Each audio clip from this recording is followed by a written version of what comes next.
Committee on General Laws will come to order. Mr. Secretary, please call the roll. Chairman Trent. Here. Vice Chair Riley. Representatives Meredith. Boggs. Brown.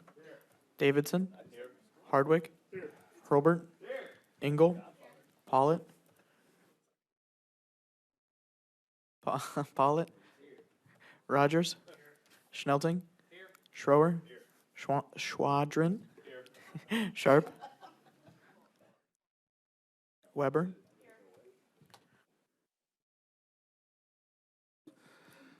Quorum being present, we will now move into executive session, and we will begin with House Bill 1722. I move that we do pass House Bill 1722. Any discussion? And I will begin with an amendment. It ends in point 03H. It has been distributed, and I move for its adoption. This is an amendment that was prepared by the bill sponsor, and if Representative Shields would come forward and please give us a brief explanation of the amendment. I think it's a pretty simple, straightforward one. Thank you, Mr. Chairman. Brenda Shields, representing District 11. You do have an amendment in front of you. It was the things that we discussed last week when the bill was presented, and some changes that were suggested by the group that does the Stop the Bleed.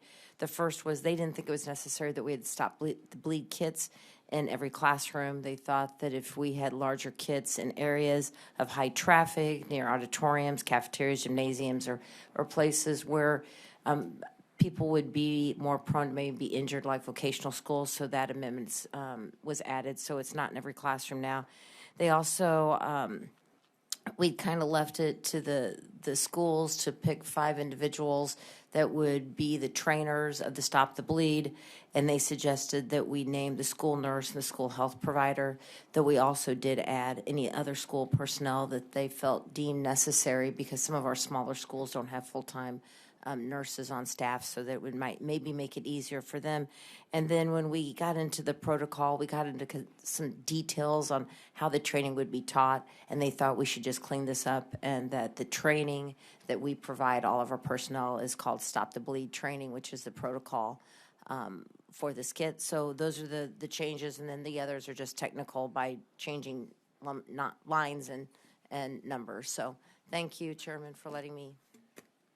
Thank you for that explanation. Any discussion on the amendment? Seeing none, all those in favor of approving House Committee Amendment number 1, please signify by saying aye. Aye. Any opposed, say no. And the ayes have it. You have adopted House Committee Amendment number 1. Further discussion on House Bill 1722. Seeing none, I move that we roll the adopted amendment into a House Committee substitute and adopt the House Committee substitute. Any discussion? Seeing none, all those in favor of adopting the House Committee substitute, please signify by saying aye. Aye. Any opposed, say no. And the ayes have it. You have adopted the House Committee substitute. Further discussion on House Committee substitute for House Bill 1722. Seeing none, I renew my motion that House Committee substitute for House Bill 1722 be voted do pass. Mr. Secretary, please call the roll. Chairman Trent. Aye. Vice Chair Riley. Aye. Representatives Meredith. Boggs. Aye. Brown. Aye. Davidson. Aye. Hardwick. Aye. Hurlbert. Aye. Engel. Pollitt. Aye. Rogers. Aye. Schnelting. Aye. Schroer. Aye. Schwadron. Aye. Sharp. Weber.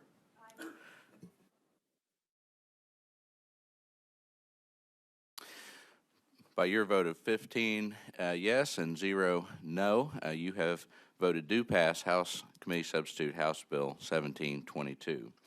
I next move that we vote do pass House Bill 2094. If everyone will remember, this was Representatives Murphy's bill elevating the penalty for distribution of pornographic material to minors. Any discussion on House Bill 2094? Seeing none, I renew my motion. Mr. Secretary, please call the roll. Chairman Trent. Aye. Vice Chair Riley. Representatives Meredith. Boggs. Brown. Davidson. Hardwick. Hurlbert. Engel. Pollitt. Rogers. Schnelting. Schroer. Schwadron. Sharp. Weber.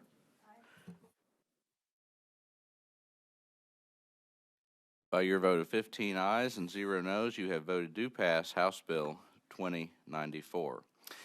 I next move that we vote do pass House Bill 2169. If everyone will remember, this is the Convention of States governing language that this committee has passed several times previously. Any discussion on House Bill 2169? Seeing none, Mr. Secretary, please call the roll. Chairman Trent. Aye. Vice Chair Riley. Representatives Meredith. Boggs. Brown. Davidson. Hardwick. Hurlbert. Engel. Pollitt. Rogers. Schnelting. Schroer. Schwadron. Sharp. Weber.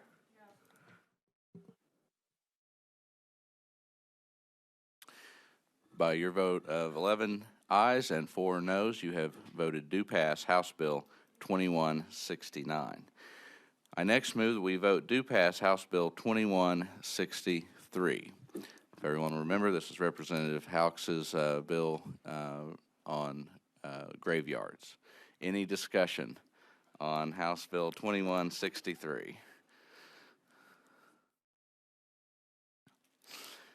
Seeing none, Mr. Secretary, please call the roll. Chairman Trent. Aye. Vice Chair Riley. Representatives Meredith. Boggs. Brown. Davidson. Hardwick. Hurlbert. Engel. Pollitt. Rogers. Schnelting. Schroer. Schwadron. Sharp. Weber.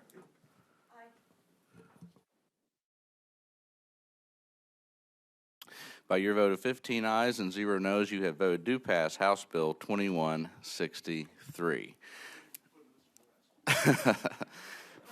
We're glad to do what we can for the gentleman. We will now leave executive session and re-enter regular session for the hearing of noticed bills. Good news for the committee. We have been given the option to resume upon adjournment later today if the hearing runs over. We will be ending the hearing or going into recess at 9 o'clock in order for a caucus to occur. So with that, we will begin with House Bill 1607. Representative Weeman, please come forward. You may proceed when ready.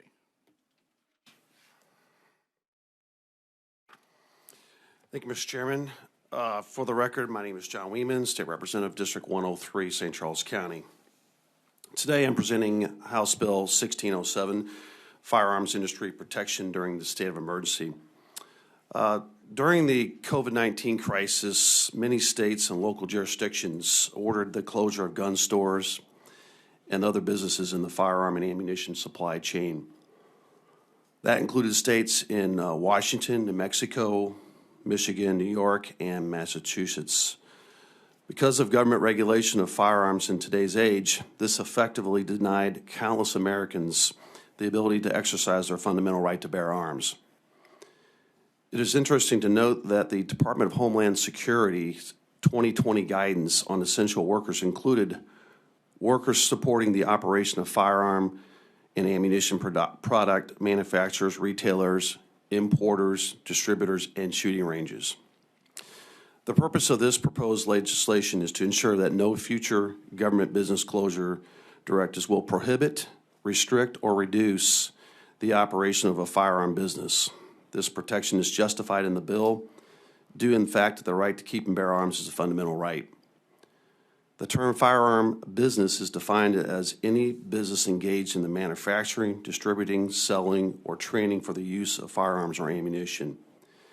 The bill also includes shooting ranges because all gun owners, especially those new to firearms, must have places to safely develop proficiency and learn proper firearm safety procedures. It's important to note that it may appear that this bill is redundant on the Missouri statute section 44.101 as it addresses firearms and ammunition during a state of emergency. The statute does not protect manufacturers, distributors, wholesalers, suppliers, and shooting ranges. So in summary, this bill protects essential businesses in Missouri and ensures that Missourians' constitutional rights are protected even during emergencies. And with that, I'll be happy to take any questions. Questions for the bill sponsor from the committee? Seeing none, thank you for that presentation, gentlemen. Individuals here to testify in support of House Bill 1607. Seeing none, is there anyone here to testify in opposition to House Bill 1607? Seeing none, is there anyone here to testify for informational purposes for House Bill 1607? Seeing none, that will conclude the public hearing for House Bill 1607. Thank you, gentlemen, for a succinct hearing this morning.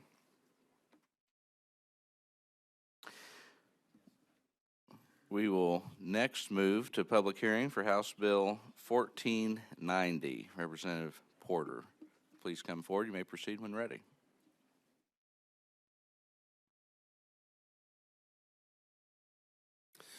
Thank you, Chairman, members of the committee. My name is Jeff Porter, State Rep for District 42, which encompasses all of Montgomery County, majority of Warren County, and a portion of St. Charles County along the river. This is a bill that you've heard last year. It's the Charitable Organization Bill, the Charity Protection Act. I'll just read this little segment about that. It's designed to create predictability, regulatory environment for charitable organizations. The bill brings transparency and accountability to any new filing or reporting requirements placed on charitable organizations by requiring that they first be approved through the legislative process. Again, this bill was brought up last year and went quite a ways, but basically we just don't want any more mandates on people that wants to give money to certain groups. I've been part of a foundation directly and indirectly for the last 30 years, and we give money to different groups, and a lot of times there's certain state government groups that put certain requirements that's unfounded. So we just want to make sure it goes through the legislative process to make sure it's justifiable and give protection for these groups for the end users, where it be churches or cemeteries and different groups, Catholic schools. I've seen all those kind of groups that receives that kind of money. We want to make sure that there's not any unfunded or required mandates on these people. At this time, I'd like to entertain any questions from the body. Thank you, gentlemen. Questions for this bill sponsor from the committee? Seeing none, thank you for being here this morning. Any here to testify in support House Bill 1490? Please come forward, make sure you filled out a witness card, and may proceed when ready.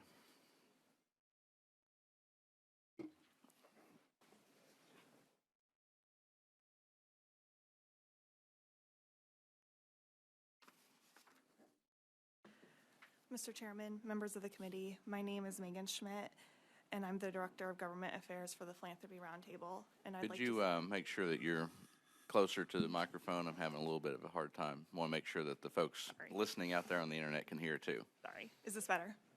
Yes, thank you. All right. And I'd like to submit my testimony in support of House Bill 1490. The Philanthropy Roundtable's mission is to foster excellence in philanthropy, protect philanthropic freedom, and help donors advance opportunity and personal responsibility. Today, the Philanthropy Roundtable has around 600 active members consisting of private foundations, community foundations, and family foundations nationwide, including right here in Missouri. Missouri is home to just over 2,500 foundations that give millions to charitable causes each year. House Bill 1490 allows Missouri charitable organizations to focus on their governance and grant making instead of being subjected to the uncertainty of additional filing and reporting requirements. This bill is simply adding a layer of transparency and calls for any proposed filing or reporting requirement must first go through the legislative process. The Attorney General would still have full investigative and prosecutorial authority to go after any bad actors. Lawmakers must ensure any new requirements are closely scrutinized to ensure they are based on solid evidence of widespread need. When such burdens are sought by unilateral executive action, legislators have the responsibility to challenge the overreach that directly hurts the communities they represent. 7 states have enacted this legislation, including Iowa, Kansas, and South Dakota. These states have made it hospitable for charities and created a predictable regulatory environment. It's better to be proactive because philanthropy serves as a vital part of the Missouri community, and House Bill 1490 will help to protect the Missouri charitable sector. We want to go on record expressing our support for House Bill 1490 and ask you to advance the bill. Thank you, Mr. Chairman, and I'm happy to answer any questions you may have. Thank you for that testimony and for being here today. Any questions for this witness from the committee? Seeing none, thank you again for being here. Thank you. Other witnesses to testify in support of House Bill 1490? Seeing none, are there any witnesses here testifying in opposition to House Bill 1490? Seeing none, are there any witnesses here to testify for informational purposes only? Seeing none, that will conclude the public hearing for House Bill 1490. We will next move to the public hearing for House Concurrent Resolution number 61. Representative Basie, please come forward. You may proceed when ready.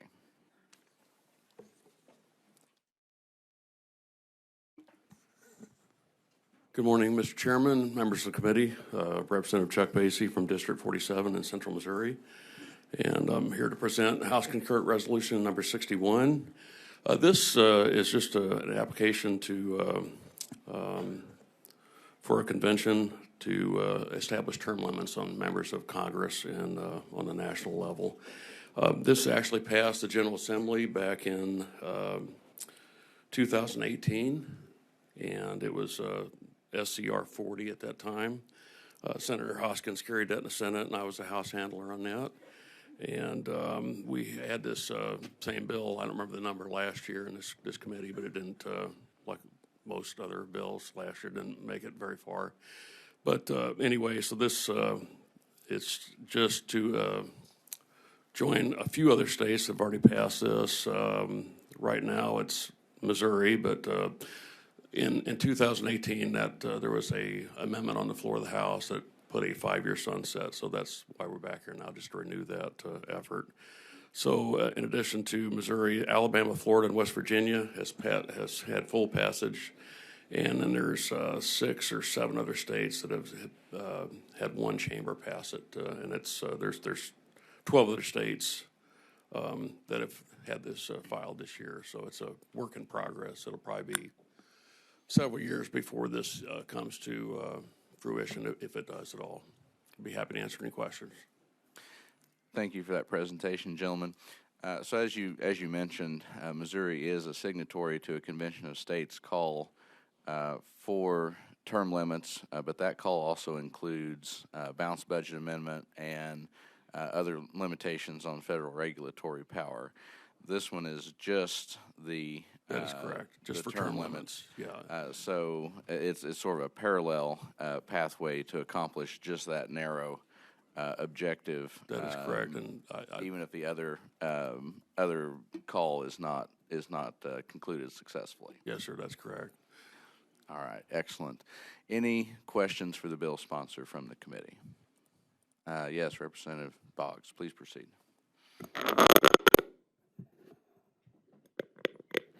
Sounded like my back this morning. Yeah, this has kind of been a funny day already, hasn't it? So speaking of term limits, just a question that came to my mind. I think you answered one of my questions earlier, but what would these limits be, as in?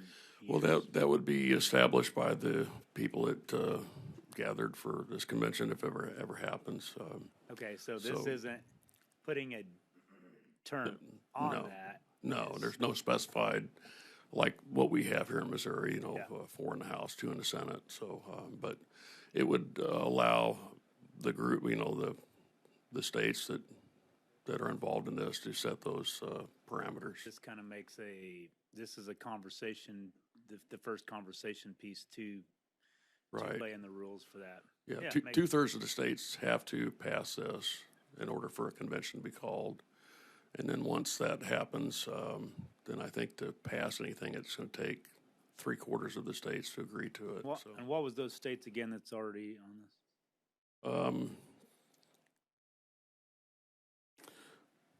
Sorry, I didn't mean to. That's all right. It's full passage is Missouri, Alabama, Florida, and West Virginia. And then one chamber, Tennessee, Georgia, Utah, Arizona, Louisiana, North Carolina, and Wisconsin. Cool. All right, well, very good. I think that answers my question. Thank you. Thank you, sir. Thank you, Chairman. Further questions for the bill sponsor from the committee? Seeing none, thank you, gentlemen, for Thank that you. presentation. Thanks, committee. Witnesses here to testify in support for House Concurrent Resolution Number 61.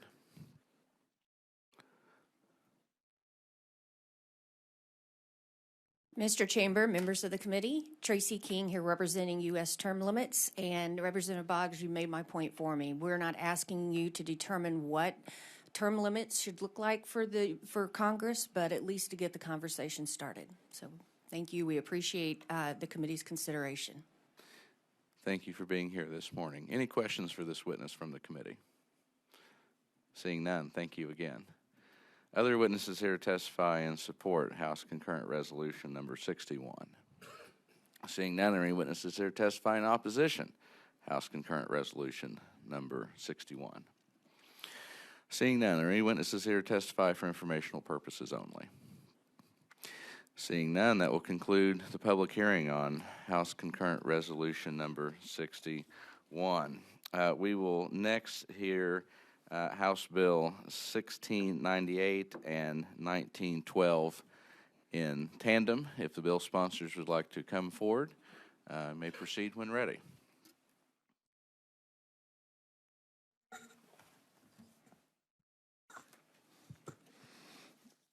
Thank you, Mr. Chairman and esteemed committee.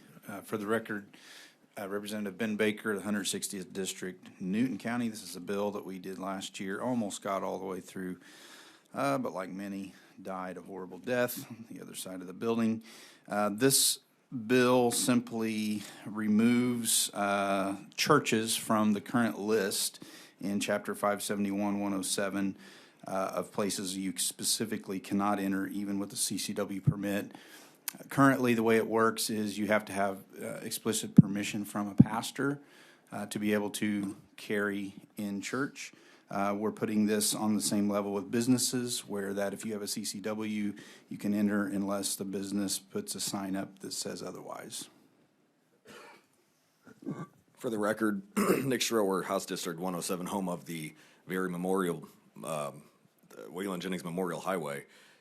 We are presenting, again, identical forms that we passed last year, and I think former Representative Rocky Miller spearheaded this during my tenure. We've come together and passed this out. This is identical fashion as it was last year, and I'm open to any questions. Thank you for that presentation, gentlemen. Questions for these bill sponsors from the committee? Yes, Representative, please proceed. Good morning.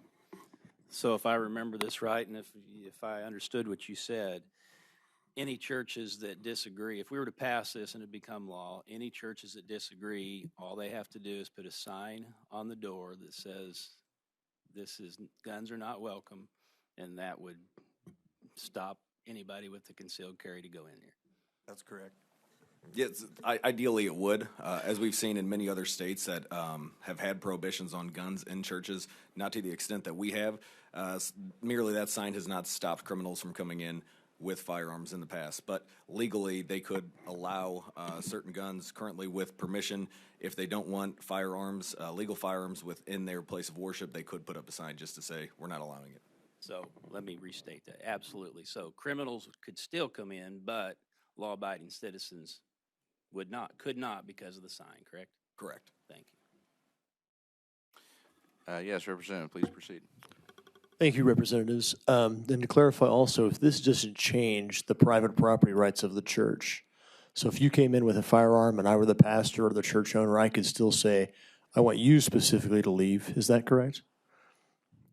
Yeah, under this law, nothing changes. If somebody wants a pastor or someone representing the church wants to kick someone out of the church, whether it's for misusing their firearm or just not being welcome anymore, they have that right to kick them off of their private property.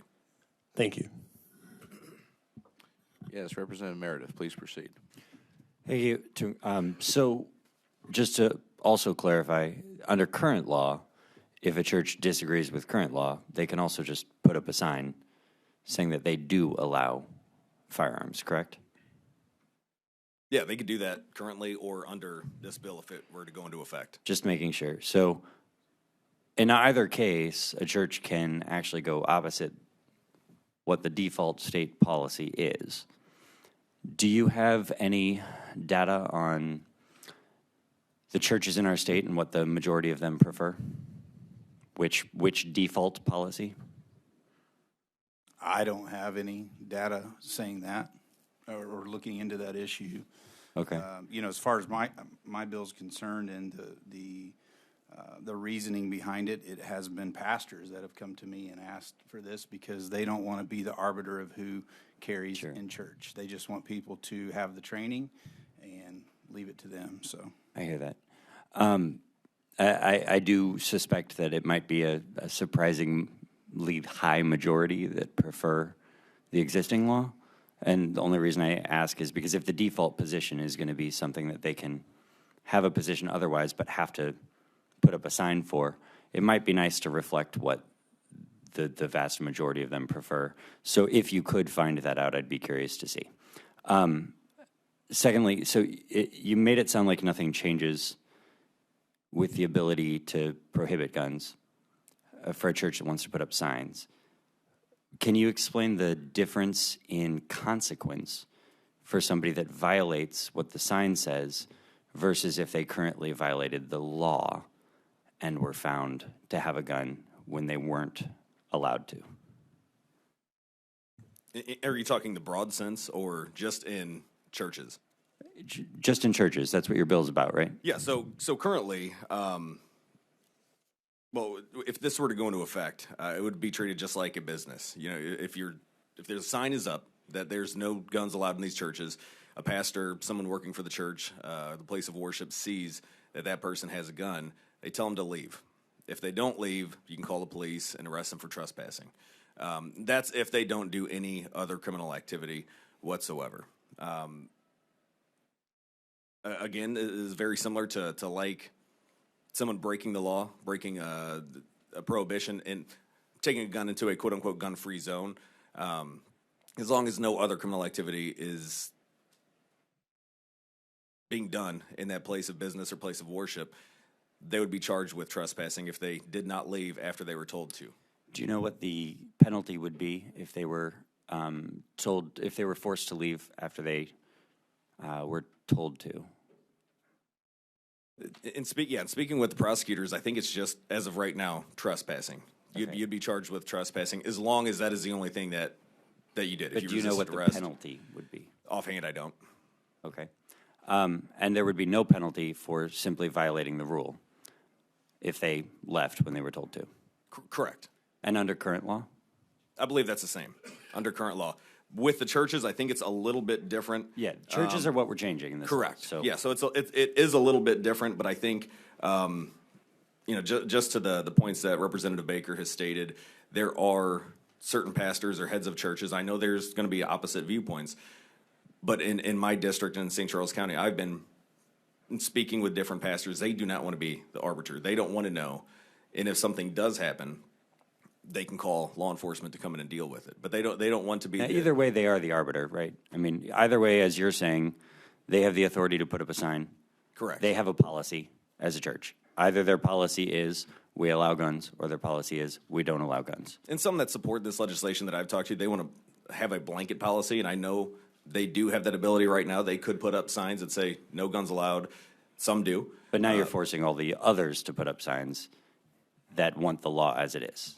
Well, I think when we look at the massive amount of parishioners in the state of Missouri and in other states, criminals are not abiding by these laws whatsoever. They're not abiding by whatever sign is up there.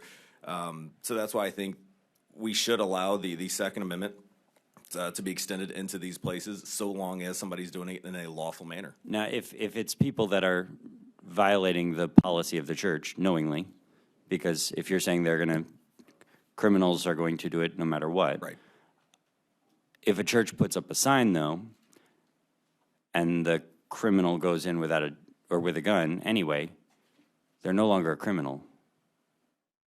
Well, I think currently there are a lot of people that I know who are, for the most part, law-abiding citizens. So you're saying That- law-abiding citizens ignore the policy? They do. Currently, they Okay. do. Not Because- just criminals? Well, no, and that's, I mean, when we look at people that, and I'm talking about people that shouldn't have guns to begin with in the first place, that are taking them in, whether they have a felony on the record, they should not have been allowed to legally possess a gun. They're taking it, we can look at Charleston, we can look at other states where there have been these horrific church shootings. I'm trying to classify, there are certain individuals that I know personally that have come forth over the past few years, and myself and Representative Baker have had this bill and have said, look, I brought my gun in all the time. We haven't asked the pastor, we haven't asked the priest, but we think that protecting ourselves and our family is paramount to everything else. So that I think, loosely saying criminal, I mean, there are many of us in this legislature that have admitted to bringing a gun in church lawfully. But it wouldn't be lawfully. Well, legally possessing a gun up until that point when you break a church rule. Which is when they go in currently Correct. with a gun. So they are criminals. So the people in our body that have admitted that are admitting to committing a crime currently. Yeah, just Right. as you and I probably have sped. Speed a little bit. Absolutely. I might disagree with the severity of that, but the consequence is certainly different Right. between the two. I guess what I'm getting at, though, is we are changing whether or not there is the force of a criminal penalty behind somebody making that choice to violate the church's policy. Right now, the church has the strength, the additional backing of a criminal penalty if somebody violates their policy, which is the default policy of no guns. What your bill would do is a pretty significant change because the church would no longer have that additional leverage of the force of law other than telling the person to leave. Well, I think that there's a Right. massive deterrent effect behind having criminal penalties, behind just merely possessing, legally possessing outside of the church. As soon as you walk in, if you're caught, there's criminal penalties. Now, what happens if you're caught if you don't have your legal firearm on you? If someone breaks in, like in the Texas shooting in 2019, where there was a law-abiding citizen. Now, granted, he was an NRA-trained marksman, but he stood up after someone came in, illegally possessing a gun, into the church, broke the rules, started shooting up the church. He just so happened, now he did have permission from the pastor in that situation. I think that's important because I think for a lot of the pastors I've heard from that don't want to change the default policy, they understand the need to have people that are trained Right. or security hired. But when you are changing the policy so anybody can come in with very little training, the very little training required for a permit, you risk that scenario becoming a shootout of folks that aren't NRA trained marksmen.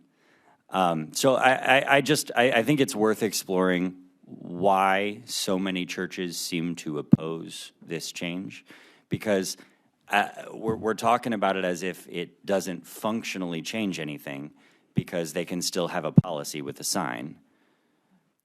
But the reality is there is a pretty significant functional change when the criminal penalty is no longer behind Well, I think when you look at that policy. criminal penalty, the deterrent effect of people actually bringing it in, if you know, hey, if I'm caught and I break no other law, I assault no one, we just have a disagreement, the pastor sees it, asks me to leave, as long as I leave, no harm, no foul. And I think, the cost-benefit analysis here, if you look at the opposite, that if there is a criminal penalty and you are deterred from bringing your gun in, and a crazed shooter like in Texas or many of the Charleston or any other instance like that where someone comes in, to me, if you don't have your gun and you are deterred by the criminal penalty, your life could be lost. Your children's life could be lost. And I understand that cost-benefit analysis. I think for a lot of religious leaders, they don't analyze it the same way as that, especially with the risk being extremely low of that scenario. There being other collateral risks of folks having guns, significant other collateral risks that I think we're undervaluing. And the simple fact that for most major religions, especially Christian religions at least that I'm most familiar with, are religions of nonviolence, of turning the other cheek, of responding with words and trying to talk somebody down. And so they don't want to be promoting a culture of everyone being ready to have a shootout if necessary. So I appreciate the conversation. I do think that there is a very understandable rationale for this bill, But I also want to make sure that we're hearing out the other side of it too, because it does seem like a majority of churches don't support this. Thanks. Further questions from the committee for the bill sponsors? Seeing none. Thank you, gentlemen, for that presentation. How many witnesses do we have here to testify on these two bills? Looks like we have 6 witnesses. So we will call the witnesses up now. We have 20 minutes left in the hearing before we have to adjourn. It will be up to the witnesses whether or not we have to come back after session today. So we will begin with witnesses in support for House Bill 1698 and 1912. Please come forward. You may proceed when ready.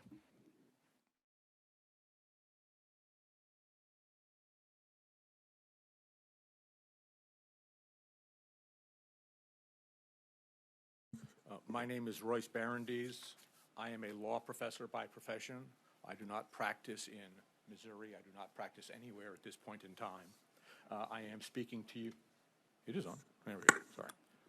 Hear me now? All right, there we go. Thank Sorry. you. I'm speaking to you in my personal capacity. I believe the discussion here so far has, if I may, been at variance with my understanding as to what current Missouri law is and what the impact of this would be. I will get to that in a minute, but before I do that, there were sort of 2 technical objections or refinements. There are changes that are proposed in this bill to people who have traditional permits. It strikes me as unexpected to not make the similar kinds of changes to people who have extended and lifetime permits. That you have 17 places on the traditional permits, 17 places on the extended permits. I think those lists of places ought to be the same. It creates a trap for the unwary if you don't have them the same. The second is, I think, the most important point of impact of changing this is, if this bill were adopted, is not something that has been referenced. And that is, there is some set of people who follow so-called constitutional carry, which was adopted in Missouri a little while ago. And that is designed to allow people generally to possess firearms in public if they're lawful possessors of firearms without a permit. But their possessing a firearm in one of those 17 locations is unlawful weapons use under 571.030. Okay, so a problem or concern is many of these people are carrying around firearms in their daily lives. They believe they're entitled to do that. And if you put something on a list that this is a prohibited place and you can't carry a firearm there, I believe you ought to have a very good reason for doing it. Because it's a long list. I have to try to memorize the list when I talk to this about my students, but it's a long list that people have to keep in their mind continuously. And so I think the impact of this is to eliminate that as being a place where you can inadvertently, if you're engaging in constitutional carry, commit a crime. But as to the discussion here, I'm frankly puzzled.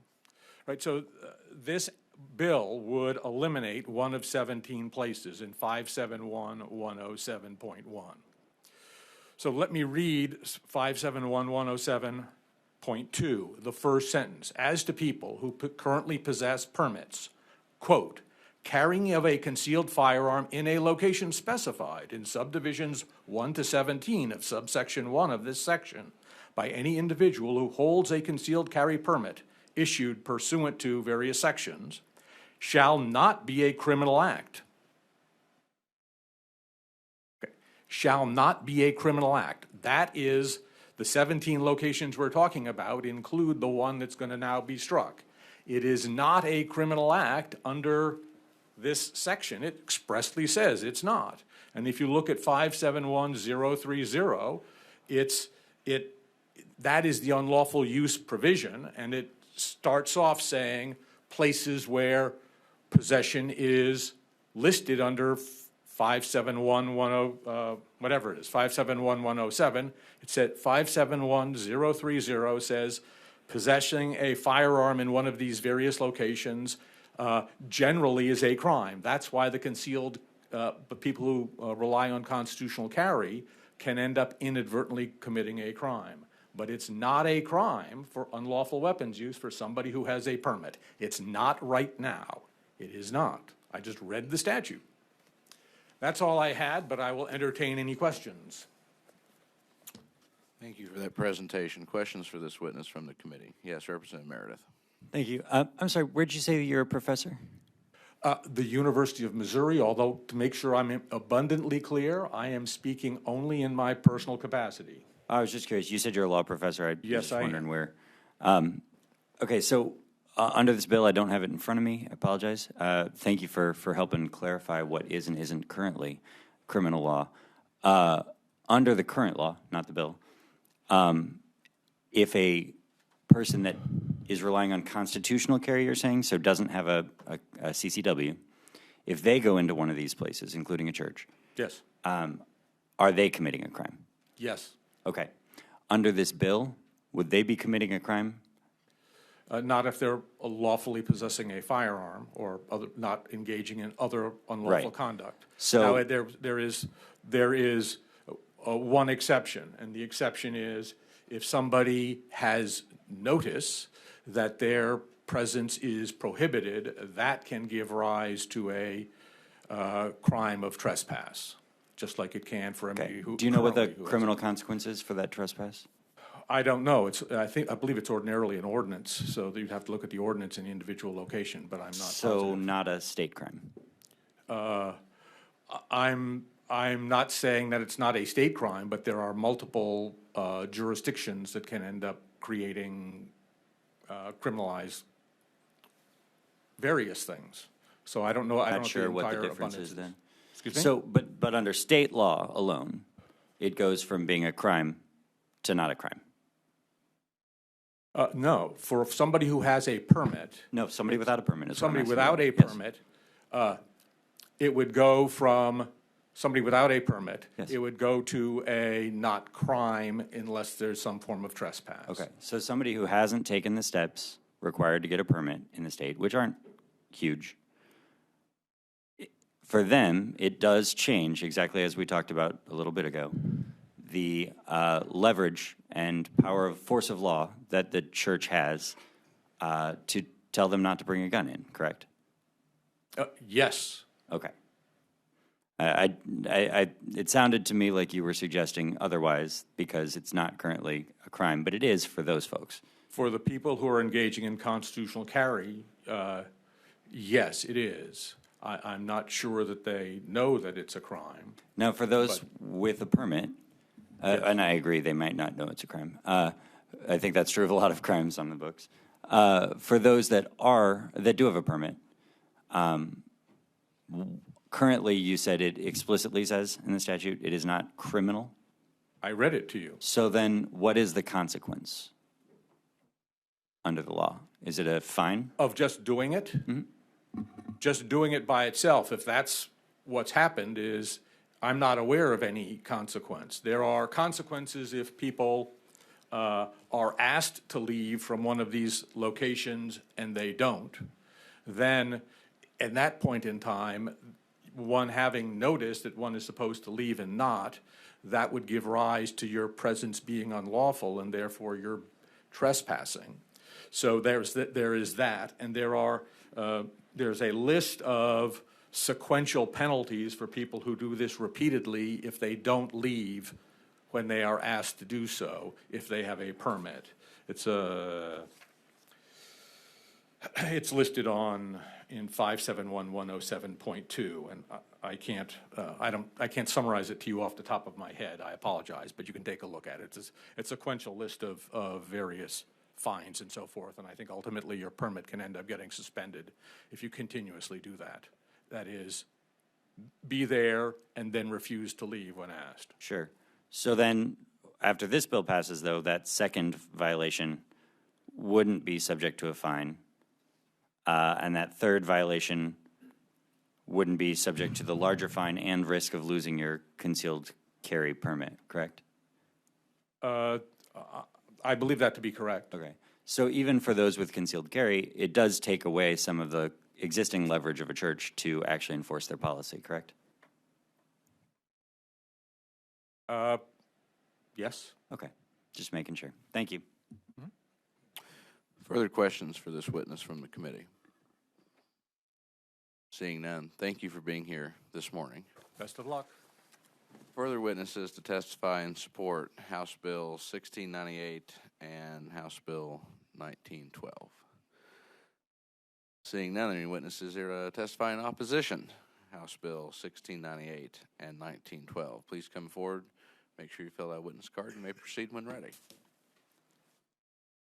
I almost yield to my esteemed colleague with the NAACP, but I wanted to help the presenters out as well. I'm Reverend Darrell Gray. I'm the executive director of the Missouri Faith Voices. I'm also here representing the Missionary Baptist State Convention and the Progressive Baptist State Convention. Together, these three organizations represents hundreds of churches in the state of Missouri, hundreds of churches in the state of Missouri. And so for the presenters who have not had the opportunity to speak to organizations that represent churches, I'm hoping that my testimony will help them. We are totally against this bill. And so for the few pastors that may have been spoken to by these sponsors, we're here to say that as organizations who represent hundreds of churches in this state, we are against this bill. There's a reason that this bill died a horrible death, but that horrible death pales in comparison to the horrible death that we experienced in Charleston, South Carolina about 7 years ago when 9 people were killed at Mother Emanuel AME Church. One of them was a very good friend of mine, the pastor, Clemente Pinckney, a good friend of mine, who died because a young man entered that church during Bible study and killed 9 people with a Glock 45. We believe that currently this language puts people, faith, in danger. I also pastor a church. I pastor the Greater Fairfax Missionary Baptist Church in St. Louis. I've been pastoring for 37 years. We get a lot of people coming into our churches, a lot of people with a lot of different issues, a lot of different problems. They come seeking solace. They come seeking safely. They come seeking security. They come seeking the Word of God. We have had to place security outside of our church. We've had to place security inside of our church. We've had to put cameras in our church. We've gone to great lengths to protect our parishioners, people who come into our churches. We don't need anything else that's going to hinder or hamper our ability to serve our congregation. There's no need for this bill. There's already an exception for people who have been given permission to carry weapons on the property and an exception for weapons that are left in locked vehicles. We don't need this bill. For those who continue to bring it back for whatever reason, we don't get it. But as clergy, we're saying to you, men and women, please look beyond whatever motivation this may be and really listen to those of us who are pastoring, who are shepherding, who cringe every time we look up and see another, be it a mosque, a synagogue, a center, another religious center that's been shot up, and people who have died, and wondering if we'll be next. We don't need all of our members carrying guns to church. We need them bringing their Bibles or their Qurans or their Torahs. That's what we need them bringing. And so we humbly ask, respectfully ask you not to support this. Thank you very much. Thank you for that testimony. Any questions for this witness? Sir, if you would, I'm sorry. please come My bad. come back. We have a question here. Representative Meredith, please proceed. Sorry, Reverend. I'm It's good to see you. It's always a Thanks for pleasure. making the trip out here today. It's 2 hours early in the morning, but it was all right. Well, I appreciate you being here. I'm curious, so your organization represents about how many churches, would you say? Faith Voices represents 120. The Missionary Baptist State Convention represents 250,000 people. It is the oldest and largest black entity in the state of Missouri. We represent, I would say, about 500-600 congregations, Progressive Baptist is a smaller one. They represent, I would say, about 50 to 75 churches. So in total, about 700, almost 800 churches. Okay, so when you talk to those various churches about this bill, do you find that there is a decent minority of them that do support it, or we have found none? None. We have found none. None. And we dealt with this before. We've been here before. And we made sure that when we heard about this, we had short notice, but we polled our leadership. We polled our leadership throughout the state. And, once again, we haven't heard from any of our members, pastors, who are in support of this bill at all. Wow. Thank you. That's what I wanted to know. Thanks. I'm sorry, I didn't mean to leave too quickly. Yes, Representative Sharp, please proceed.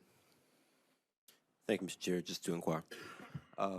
Just had a quick question. So right now, you said you had a poll taken from your members and different clergy throughout the state? Yes. Okay, so my question is, do you know if there are other churches that are currently having exceptions for CCW holders to come in their churches now? None that we know of. Okay.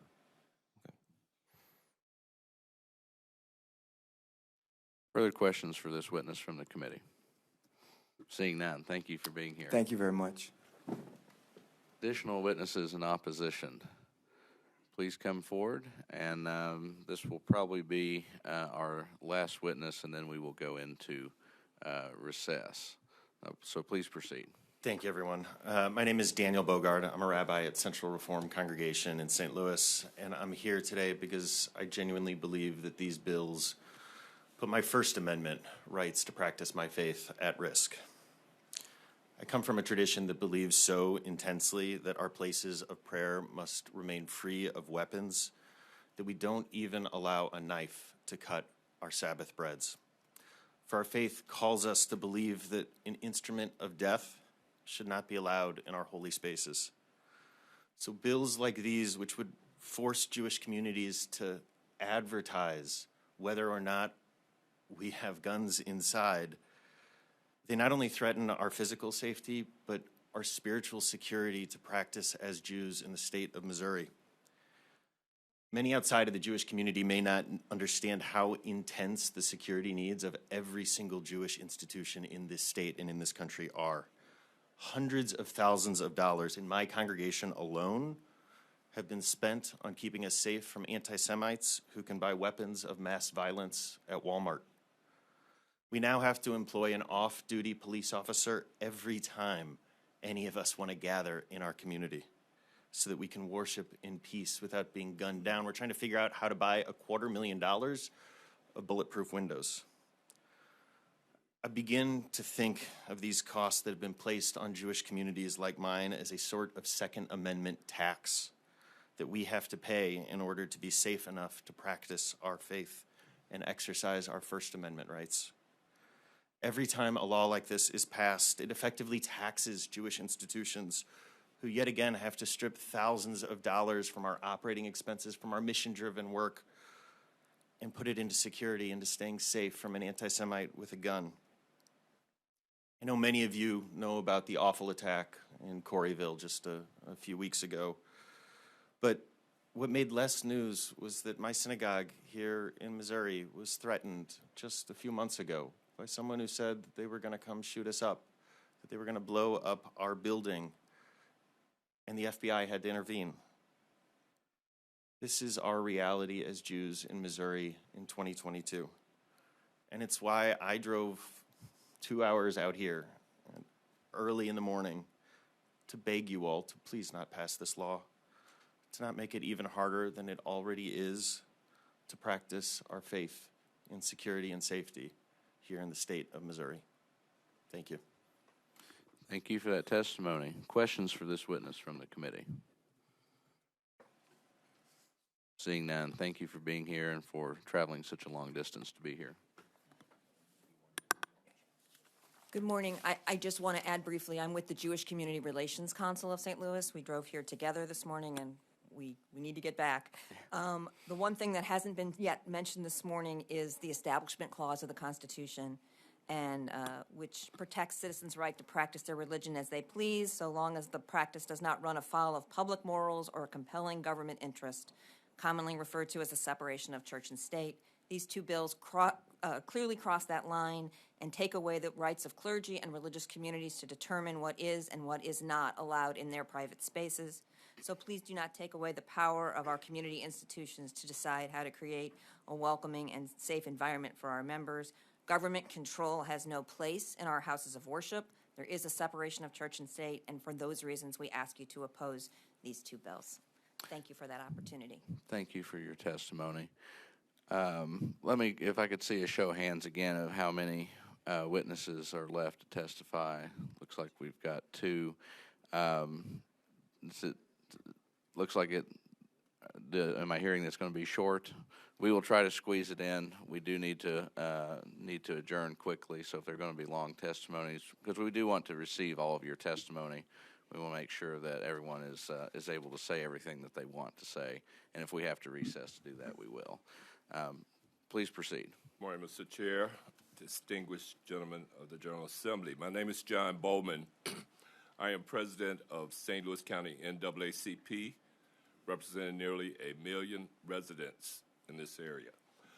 I'm here on behalf of the Missouri State Conference of the NAACP to say that historically black churches and mosques have been targets of racially motivated violence.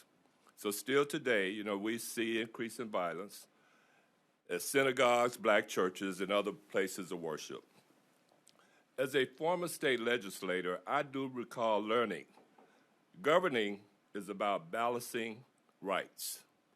So in the question between the rights to worship with peace and safety, opposed to the right to bring a weapon in a house of worship and peace, the answer should be very easy. A congregation should be able to enforce and make its own rules to provide peace for its parishioners. I would really fear the day that my good friend and brother pastor, who just here earlier, had to perform his service with an AK-47 behind the podium. We have too many guns as it is. I mean, when do we stop this?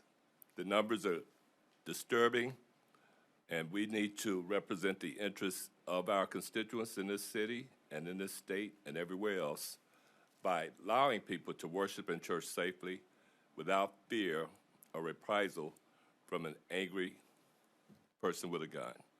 With that being said, I will end my testimony to stay in compliance. Thank you for being here this morning. Thank you for allowing me to speak.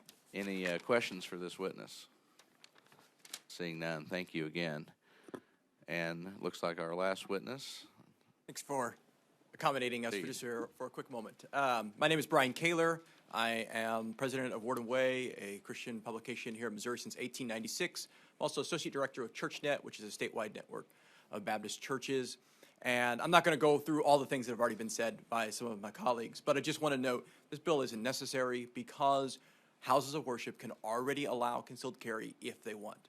Second, this creates some significant First Amendment problems. The Second Amendment shouldn't trump the First Amendment. It's not just that you're requiring churches now to make this decision as to whether or not they will allow concealed carry or put up a message on, which is a significant signage, that all the doors, this is the first thing that would greet people. We're putting up this message because the state is requiring us to either allow concealed carries, which might be against our faith beliefs, or the state is requiring us to put forth a message communicating that. And there needs to be a compelling reason before the government requires houses of worship to put up a particular message. And the last thing that I would say about this is I find it odd that houses of worship are being targeted by this bill. As we already heard, there are 17 different areas. So if these bills are passed, you still can't conceal carry in liquor stores, in amusement parks, in riverboat gambling operations. So why do houses of worship have less freedom than liquor stores and amusement parks and riverboats? So we shouldn't be targeting houses of worship with this bill. It's not necessary. I'm happy to take any questions, and I appreciate you all staying an extra minute. Yes, Representative Sharp, please proceed. Real quickly, good morning, sir. in your opinion, how many churches already have, and I'm just trying to figure out what this could look like possibly, but how many churches do you know are already posting signs? I know some churches already have signs posted up that it's, no guns are allowed, and is that already happening, or is that not? Yeah, that's a great question. There are some. I know of more churches and churches that I work with, churches that I attend, that do not allow concealed carry, but also don't post the signs. Especially not, they might post it somewhere else inside the church building, but not in the way that this bill requires, that prominent signage at every single entry point. That's pretty rare. Further questions for this witness from the committee?